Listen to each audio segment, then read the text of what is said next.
লাল রঙের নরম গোমরামুখ ঘোড়া, গলায় সোনালি ঘণ্টা, চোখে ক্লান্ত দৃষ্টি আর মুখে উল্টো সেলাই করা বিষণ্ণ অভিব্যক্তি। সামাজিক যোগাযোগ মাধ্যমে এই খেলনাটি পরিচিতি পেয়েছে ক্রাইং হর্স নামে।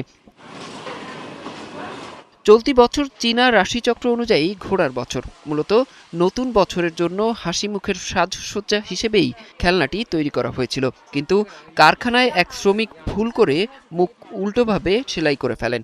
ভুল থেকেই জন্ম নেয়া এই খেলনাই এখন বছরের অন্যতম জনপ্রিয় পণ্য। ভুলটা ধরা পড়ার পর আমি ক্রেতাকে টাকা ফেরত দিতে চেয়েছিলাম, কিন্তু সে আর ফিরে আসেনি।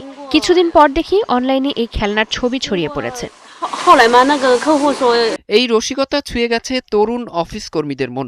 দীর্ঘ কর্মঘণ্টা, কাজের চাপ আর মানসিক ক্লান্তির প্রতিচ্ছবি হয়ে উঠেছে এই বিষণ্ণ ঘোড়া। কর্মজীবীদের মতে অফিস থাকলে কান্নারত ঘোড়ার মতো থাকতে হয় সবাইকে, আর অফিস শেষে বাসায় ফিরলেই শান্তি।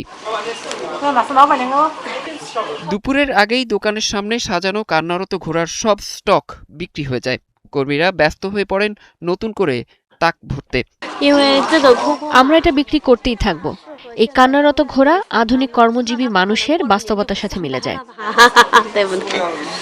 একটি ছোট ভুল আর তাতেই বদলে গেল ব্যবসার ভাগ্য। কান্নারত ঘোড়া আজ শুধু খেলনা নয়, এ যেন কর্মব্যস্ত জীবনের নীরব অনুভূতির প্রতীক। অরিসুল ইসলাম, ৭১।